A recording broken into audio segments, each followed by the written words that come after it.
Hey best friend, and welcome or welcome back to Advice and Adventures. Some on my lip. Today we're going to discuss why I quit teaching. And I say with a smile on my face, but sometimes it does sadden me, but you know, that comes with losing a job or leaving a job. So a little background information: I taught 1 year of pre-K, 4 years of second grade, and 2 years of 7th grade math. Now I love the content and I love teaching 7th grade, but we're going to talk about some things that I did not love. The first thing was that I had absolutely no energy for my own children. I have 3 children at home, and I had 107 students in the classroom, and these 107 students would just take everything out of me every day. So when I got home, I literally wanted to do nothing but go to sleep. I would make sure my children eat, and that would be it. Like, that was my day. And sometimes I would go home and black out. I mean, I was gonna say not in an unhealthy way, but blacking out. I literally would lay down, and before I know it, I'm asleep. And that was like every single day. And on the weekend, it's time to wash clothes, it's time to grocery shop, it's time to lesson plan and get lesson plans turned in before Sunday, it's time to get everything ready just to do it all over again. And it got to the point where it was like taking over my life, and there was no balance, none at all, because if you didn't give your all at school, you were inviting a disaster to happen. You were literally saying, hey, let's come destroy some stuff. Because, well, we'll talk about student behavior in a little bit. That kind of leads me to my next thing. There was never any personal time. Being a mom, you know, I'm a mom first thing in the morning. Then I give my children to their teachers. Then I'm a teacher. And then before I'm done being a teacher, I'm a mom again.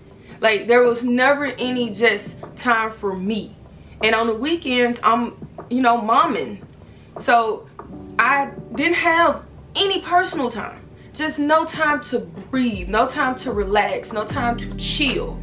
So, excuse me, I got rid of teaching. Now I'm able to self-discover, become more self-aware. And my children have actually said, you know, Mama, since you quit teaching, you're a better mom now. And I'm like, well, right, there we go, confirmation, come through. Like, they've actually said that. My children are 13, 8, and 5, and they've let me know that because I'm not constantly stressed out, and we'll talk about that in a second too, and I've actually had some time to rediscover myself, I'm able to be a better parent and a better mom to them. The next thing is pay. Teachers get paid good. I'm not gonna say it's bad pay, but for what we do, it's not enough. It's not enough. It's not enough. It's not. Like, I had to pick up for Christmas time, I picked up a side job at Target to help bring in some extra Christmas money to help me meet some personal goals that I'm trying to meet. And I did the calculations, and if I worked as many hours at Target as I do teaching, and that's including my contracted hours before school, after school, answering emails, answering phone calls, parent-teacher conferences, I mean just non-stop doing lesson plans, thinking of creative lessons to get these children interested and motivated. If I add up all of those hours and switch it over to the amount of hours at Target, it's almost the same pay. It's almost the same. So it's not enough. It's not enough for all that we do. And people say, oh, you get the summers off and you get the holidays off. Baby, that's part of my contracted hours. I don't get those hours off. We are contracted for 12 months, and our salary is broken up into 12 months. We don't just get free pay during the summertime. It's divided up equally. Do some research before you tell me what I get off. And plus, I work enough hours to where I'm working the summertime during the school year. Whew. Okay, now this is the big one. Student behavior. I had, like I said, 107 students. 107. And I would say about 30 of my students were just, oh my gosh. Words cannot describe these students. Words cannot. And their parents, it's like you meet the parents or you talk to the parents and you're like, oh, okay, well, you kind of can't help it, you know? They just did everything. And then it started bringing out a behavior in me that I didn't like. Like, I didn't like who I was becoming in response to their behavior. You know, I don't like people's energy to affect my energy. I just don't. But when you have a 12 or 13-year-old going off on you, telling you what you gonna do, telling you what they gonna do and what they're not going to do, instigating. I had a child try to instigate a fight between me and another teacher. So you know she out here instigating fights between other students, which she was. And you know, they cuss you out, they talk bad to you, they talk down to you. I mean, this is constant.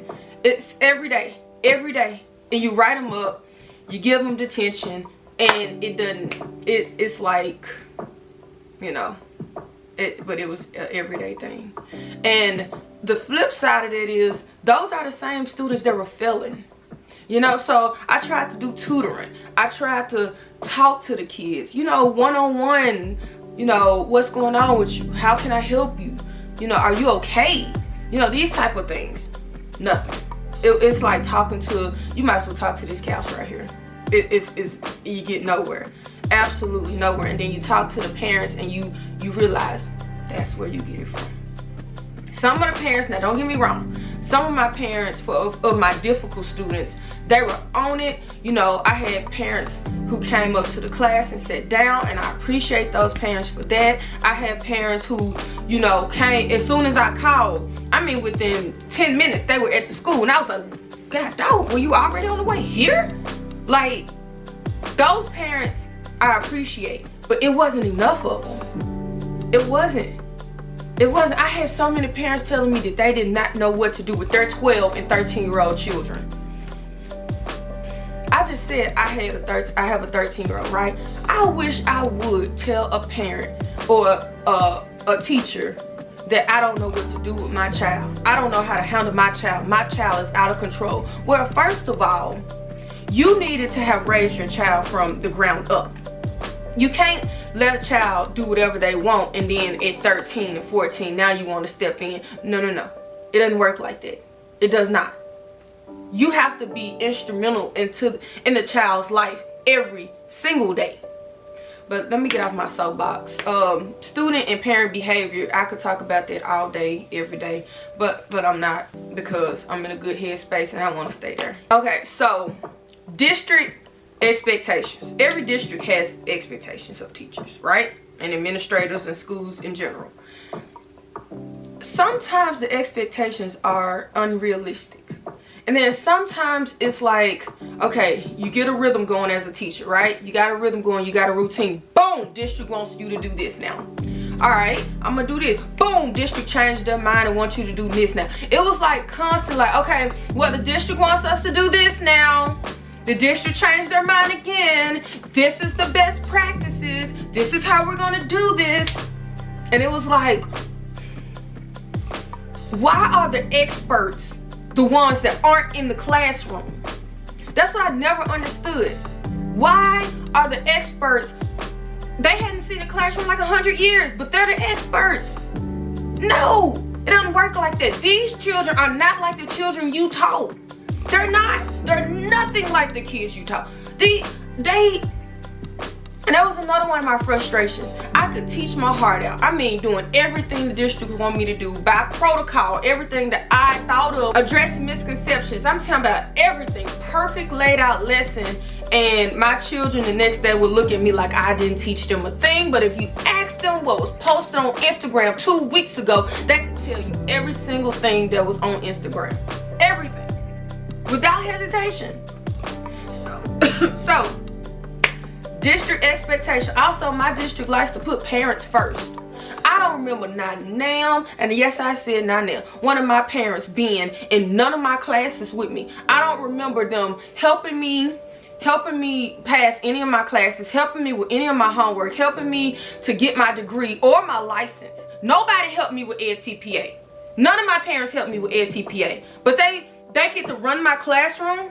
When they don't get their way, they get to cry to the district. which they do, and most of the time they're lying, or they're making up stuff, or they're stretching the truth, or they're exaggerating. Oh my God, exaggerations. Oh my goodness. I could talk about that one all day long too. And then they get their way. They do.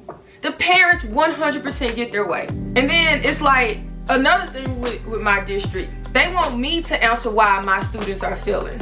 Why is it my fault my students are failing? Why? What have you done? Well, I've done this. I taught, first of all. I teach my butt off. Then I test. I give you free like homework. All you gotta do is put pencil to paper and you get 100 on your homework. Participation, free grades. It's not my fault you don't study. It's not my fault you're not taking proper notes. I'll circulate around my classroom to ensure you're taking proper notes. But if you don't want to actually do it and complete it, what can I do? Nothing, right? And then you do take your notes because you know I'm going to say something to you, but you don't study. So I have to answer as to why I have so many kids failing. When has your district, I'm talking to teachers now, when has your district call a parent and ask, why is your child failing all his or her classes? If you want to call me, you better call their mamas and ask their mamas and daddies and guardians why they failing. Not just me. It's not my fault. As a teacher, I do everything I can. I throw extra credit out.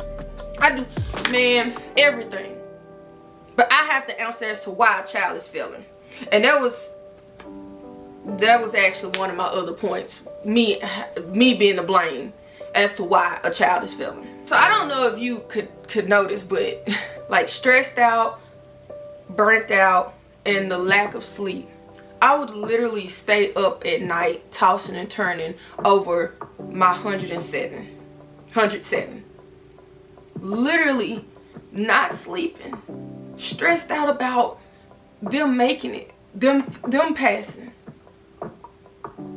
And I wasn't sleeping. I wasn't able to focus at times. I wasn't able to cope with it. I just wasn't. And it caused me to be cranky some days. Like, it caused me to be upset. Like, I'm over here losing sleep over you and your education. And you couldn't give two. You didn't care. But I'm losing sleep over it. Like, that would help. Am I like the only one that sees how that's not fair? Am I the only one? I'm losing sleep, and it's not anything I could control. I literally could not control it. I tried not caring. I promise you I tried not caring. It did not work. It didn't. Not one time. One of the last things is I wanted a sense of freedom. I dreaded waking up and going to school.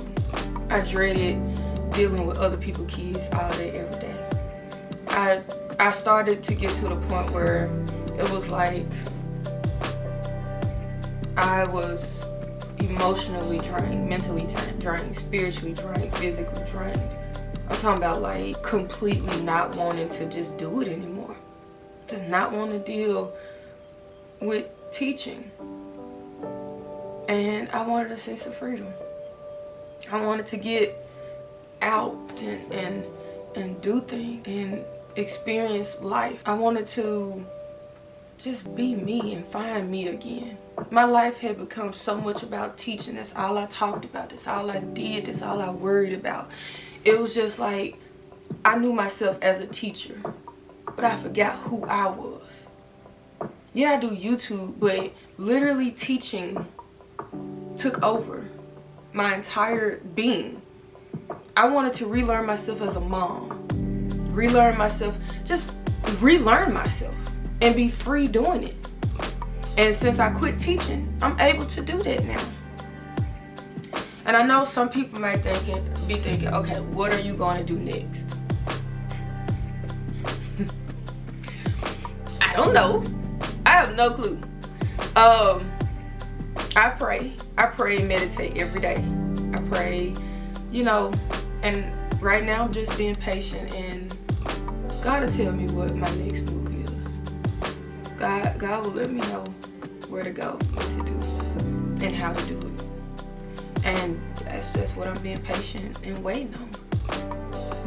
I know that teaching is not for me. And I knew it wasn't for me the night before I turned in my official resignation letter. So I typed up my letter and I just closed my computer and walked away from it. I was like, I can't send this, I can't do this, I can't desert these children. And that's another thing, and I'm gonna get back to what I was saying. People will say, as a teacher, how could you leave your kids? How could you desert your children? When have you asked their parents that? Your child is struggling, where's your tutoring? Your child is struggling, where's the extra help? How could you desert your child? Stop being so hard on teachers for doing what's best for them and their own children. Start being hard on the parents that deserted their children long before a teacher ever did. I'm editing this video and I realized that I never got back to what I was saying. Typical me. But the night before I turned in my resignation letter, I prayed before I went to sleep. And I prayed to God to give me a sign or give me something to showing me that I'm making the right decision, that I'm doing the right thing. And I had a dream that I walked to each classroom. You know, I teach math, there's science, social studies, and reading teacher. So I walked to each classroom and I said goodbye to my students, and I told them that it would be my last day teaching. Woke up the next morning and sent my resignation letter in. So once you receive a dream like that, you kind of know you're making the best decision. It's over. Okay, bye. Oh, what's next? Gotta tell me. Like,